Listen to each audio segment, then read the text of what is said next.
बच्चों, आज हम प्रश्नावली 1 की सवाल नंबर 4 में पहुंच गए हैं। कल हमने पृथ्वी पर खारा पानी और साफ पानी से संबंधित सवाल किया। अब ये मोस्ट इम्पॉर्टेंट सवाल यहाँ से चालू होते हैं।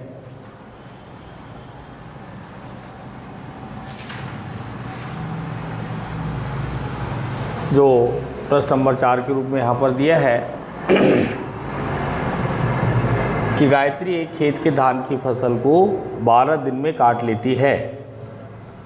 यदि उसी फसल को महेश 9 दिन में काट सकता है तो हमको बताना है कि यदि ये दोनों मिलकर के उस फसल को काटेंगी तो कुल कितने दिन लगाएंगी।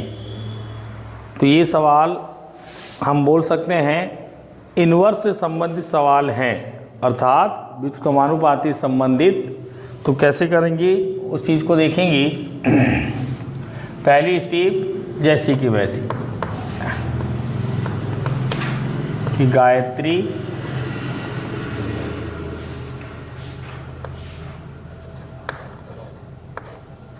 उस फसल को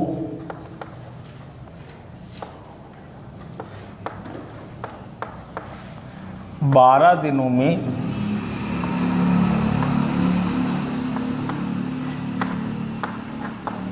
काटती है। ये हम लोग को सबसे पहले दिया गया है।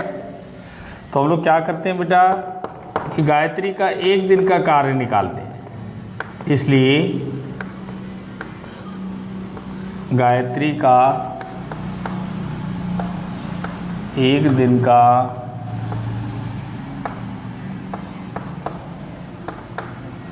कार्य जो होगा 1/12।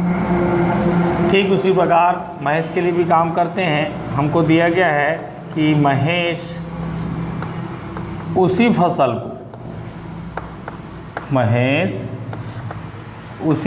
को 9 दिन में काट सकता है। 9 दिन में या दिनों में काटता है। इसलिए महेश का भी हम लोग एक दिन का कार्य निकालेंगे।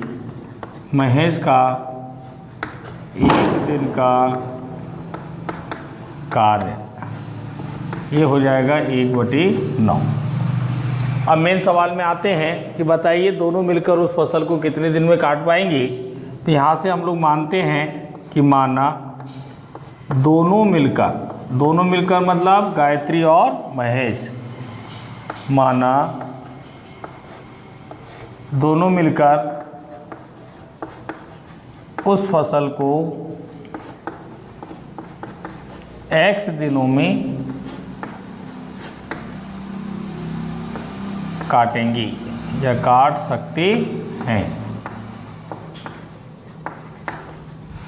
इसलिए दोनों का एक दिन का कार्य, दोनों का मतलब गायत्री और महेश का एक दिन का कार्य। ठीक उसी प्रकार से आएगा तो 1/x। इसके बाद हम यहाँ पे प्रश्नानुसार लिखते हैं कि देखिए गायत्री का एक दिन का कार्य अर्थात 1/12, महेश का एक दिन का कार्य 1/9, दोनों का एक दिन का कार्य 1/x। इस तरीके से प्रश्नानुसार करके बराबर करते हैं। अगली स्टेप लघुत्तम लेंगे 12 और 9 का। 12 का भाग दिए 3 बार, 3 एकम 3, 9 का भाग दिए 4 बार, 4 एकम 4, 3 और 4 7/36 बराबर 1/x। तिर्यक गुणा किया 7x बराबर 36, x बराबर 36/7। इसको मिश्र भिन्न में लिखेंगे 7 पंजे 35, एक शेषफल ये दिन।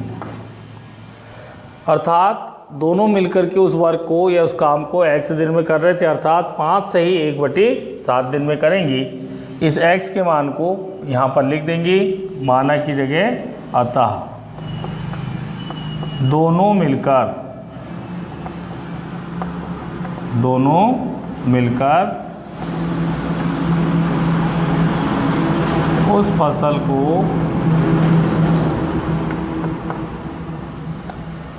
5 सही 1/7 दिनों में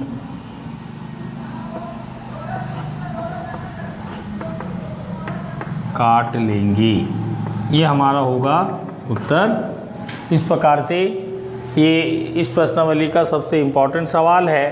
तरीका एकदम आसान, ये दिख रहा है, पहली स्टेप जैसी हुई, सेकंड भी वैसी, तीसरी भी वैसी, प्रश्नानुसार की, और सवाल का समापन हो गया। इस तरीके से आज हम प्रश्नावली के सवाल नंबर 4 को सीखा है, और अगले क्वेश्चन के लिए हम अगले दिन फिर मिलेंगे।